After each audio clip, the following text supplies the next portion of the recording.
नमस्कार, मी सुनील घनवट, मंदिर महासंघाचा राष्ट्रीय संघटक. विषय अतिशय गंभीर आणि महत्वपूर्ण आहे. छत्रपती शिवाजी महाराजांचं कुलदैवत अर्थात तुळजाभवानी माता या मंदिरामध्ये तब्बल 4121 एकर जमिनीचा महाघोटाळा झालेला आहे आणि या घोटाळ्याची चौकशी करण्याचे आदेश माननीय महसूल मंत्री श्री बावनकुळे यांनी दिलेले आहेत. वास्तविक पाहता देवस्थानाच्या नावावर असलेल्या इनाम जमिनी ज्या 4121 हेक्टर आहेत, या 4121 हेक्टर जमिनींपैकी 403 एकर जमीन ही मुख्य न्यासाला अंधारात ठेवून खाजगी व्यक्तीच्या नावावर करण्यात आलेली आहे. 63 एकर जमीन कुळाच्या नावावर करण्यात आलेली आहे. त्याचबरोबर 158 एकर जागेच्या सातबाऱ्यावरती फेरफार करण्यात आलेला आहे, ज्या की आपसिंगा या गावामधली आहे आणि उफाळा या गावामधली आहे.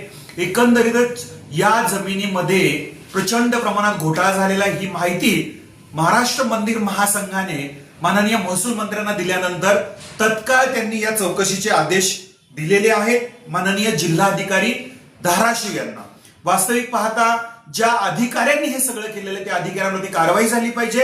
सर्व जमीन पुन्हा देवस्थानाच्या मुख्य सातबाऱ्यावरती देवस्थानाच्या मालकीची झाली पाहिजे आणि आतापर्यंत झालेल्या या फेरफार या घोटाळ्यामध्ये जे काही नुकसान देवस्थानचं झालेलं आहे त्या संबंधित अधिकाऱ्यांच्या वैयक्तिक पैशातून वसूल केलं पाहिजे, अशी मागणी महाराष्ट्र मंदिर महासंघाच्या वतीने आम्ही करतो आहोत. नमस्कार.